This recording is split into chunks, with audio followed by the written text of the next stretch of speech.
অমিটস কানাডাতে যে প্রথম কানাডা বাক্যটা আমরা শিখব সেটা হচ্ছে আপনার নাম কি।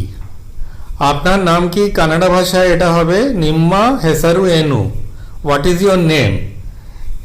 এখানে নিম্মা মানে হচ্ছে আপনি, আপনি মানে উইথ রেসপেক্ট, তুমি নয় কিন্তু। তো নিম্মা হেসারু মানে হচ্ছে নাম, আপনার নাম, এনু মানে হচ্ছে কি, আপনার নাম কি। এটাকেই যখন চলতি ভাষায় তাড়াতাড়ি বলি তখন বলি নিম্মা হেসারু এনু, নিম্মা হেসারু এনু। পরবর্তী কানাডা বাক্য যেটা আপনাদেরকে শোনাবো সেটা হচ্ছে আপনি কোথায় থাকেন। এই কথাটা, এই বাক্যটা কানাডাতে বলতে গেলে আপনি বলবেন নিভু এল্লি ইদ্দিরা, হোয়ার ডু ইউ লিভ। এটা চলতি ভাষায় তাড়াতাড়ি বললে বলতে হবে নিভু এল্লিদ্দিরা।